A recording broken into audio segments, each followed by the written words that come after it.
വർഷങ്ങൾക്ക് മുമ്പ് ബത്ലഹേം എന്ന പട്ടണത്തിൽ, ദാവീദിന്റെ പട്ടണം എന്നറിയപ്പെടുന്ന ആ പട്ടണത്തിൽ ഒരു രക്ഷകൻ പൂജാതനായി തീർന്നു എന്ന സത്യം ഒരു മനുഷ്യരല്ല വിളിച്ചു പറഞ്ഞത്, സ്വർഗത്തിൽ നിന്ന് ദൈവത്തിന്റെ മാലാഖമാർ വാഴ്ത്തിപ്പാടിയ സംഗീതമായിരുന്നു.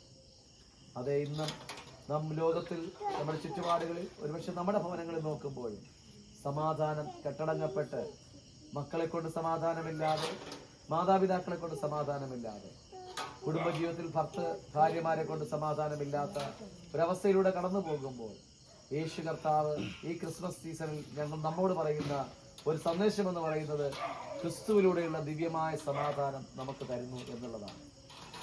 പണ്ടൊരിക്കൽ കാലിക്കൂട്ടിൽ യേശു കർത്താവ് പൂജാതനായെങ്കിലും യഥാർത്ഥ ക്രിസ്മസിന്റെ സന്ദേശം എന്ന് പറയുന്നത് നമ്മുടെ ഉള്ളിൽ യേശു യഥാർത്ഥമായി പിറക്കുന്നതാണ് ക്രിസ്മസിന്റെ സന്ദേശം.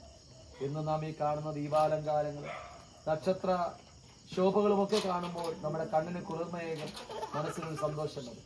എന്നാൽ ഇതൊക്കെ കെട്ടടങ്ങുമ്പോൾ എല്ലാ സന്തോഷങ്ങളും ആഘോഷങ്ങളും ഒക്കെ തീർന്നു കഴിയുമ്പോഴും നിരാശ മാത്രം ബാക്കി നിൽക്കുന്ന മനുഷ്യഹൃദയങ്ങളോട് ക്രിസ്തുവിന് പറയാനുള്ളത്, എൻ്റെ സമാധാനം ഞാൻ നിങ്ങൾക്ക് തരുന്നു.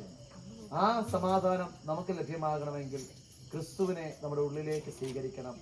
യേശുവിന് നമ്മുടെ ഹൃദയത്തിൽ ജനിക്കാനുള്ള ഒരവസരം നൽകണം. അങ്ങനെ ഈ ക്രിസ്മസ് സീസണിൽ നമ്മുടെ ഹൃദയത്തിൽ യേശുവിനെ ജനിക്കാൻ അവസരം കൊടുത്താൽ ഈ ക്രിസ്മസ് യഥാർത്ഥത്തിൽ ക്രിസ്മസ് ആയി മാറി. ആ സന്ദേശമാണ് ഞങ്ങൾ നിങ്ങളോട് സുവിശേഷിക്കുന്നത്. അതാണ് ക്രിസ്തു നമ്മൾക്ക് ആഗ്രഹിക്കുന്നത്. അതുകൊണ്ട് അങ്ങനെ ഒരു നല്ല ക്രിസ്മസ് നിങ്ങൾക്കായി ഞങ്ങൾ ആശംസിക്കുന്നു. ഒപ്പം ഒരു പുതുവത്സരം കൂടെ ആശംസിക്കുന്നു.